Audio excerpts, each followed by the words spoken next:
कुमार, सबसे पहले मैं शुरुआत आपसे ही करूंगा क्योंकि आज विपक्ष ब्लैक डे मना रहा है और दूसरी तरफ विपक्ष की तरफ से अविश्वास प्रस्ताव भी पेश कर दिया गया है। आंकड़ों के खेल में यह तय है कि आंकड़ों के खेल में बीजेपी को कोई नहीं हरा सकता अविश्वास प्रस्ताव के मामले में, लेकिन खेल यहां नैरेटिव का है, खेल यहां मैसेज का है कि जनता में इस अविश्वास प्रस्ताव से क्या मैसेज जाएगा। मणिपुर को लेकर, 2024 को लेकर क्या रणनीति बीजेपी की रहने वाली है?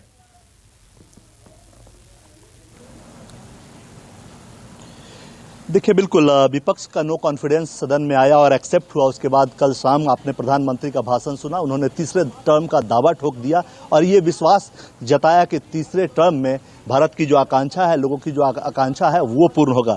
देखिए, सीधे तौर पे नंबर गेम की अगर बात करेंगे तो पूरा मिला के 150 के आसपास विपक्ष के पास है, 333 के आसपास संख्या एनडीए के पास है। तो नंबर गेम में कहीं हारने का सवाल ही लोकसभा में नहीं उठता मोदी सरकार का। दूसरी बात रही कि ये नैरेटिव जो सेट करना है दोनों पार्टियों के लिए, विपक्ष और सत्ता पक्ष दोनों के लिए, इसमें अलग अलग मैसेज है, अलग अलग रणनीति है, अलग अलग हानि और लाभ की बात है। सीधे तौर पे इंडिया जो कि विपक्षी गठबंधन है, उसके सामने चुनौती है कि विश्वास मत जब भी अगले हफ्ते होने की संभावना है। नो कॉन्फिडेंस मोशन पे चर्चा, आज लोकसभा अध्यक्ष इस पे चर्चा करके तारीख बताने वाले हैं।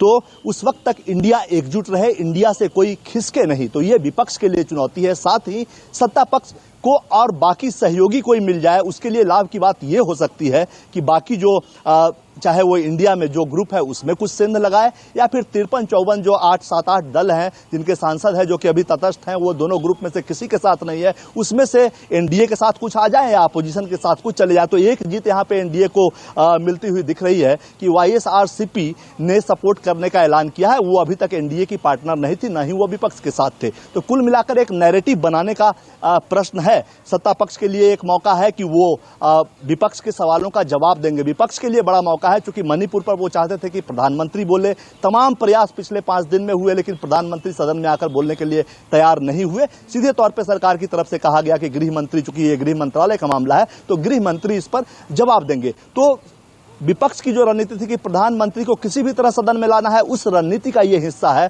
कि जब नो कॉन्फिडेंस मोशन देंगे वो एक्सेप्ट होगा। 50 सांसदों की जरूरत होती है, वो इजीली विपक्ष के पास है।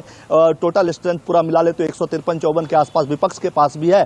बाकी दलों को अगर जोड़ ले तो कांग्रेस के पास भी 50 से ज्यादा सांसद हैं। तो ऐसे में विश्वास मत स्वीकार होना ही था, जो नो कॉन्फिडेंस मोशन दिया गया था वो स्वीकार होना ही था। और ये एक ऐसी परिस्थिति होगी जिसमें प्रधानमंत्री को आकर सदन में बयान देना होगा। विपक्ष जो भी बात कहेगा जवाब देना होगा। उसके बाद वोटिंग की प्रक्रिया होगी। तो कुल मिलाकर एक तरह से जीत है विपक्ष। गौरव, इसमें यही है कि आंकड़े उनके पक्ष में न हो, लेकिन प्रधानमंत्री मोदी सदन में आए और मणिपुर के मुद्दे पर बोले, विपक्ष वहां पे आए और सरकार को घेरे। ये एक खेल पूरा होगा संसद के अंदर।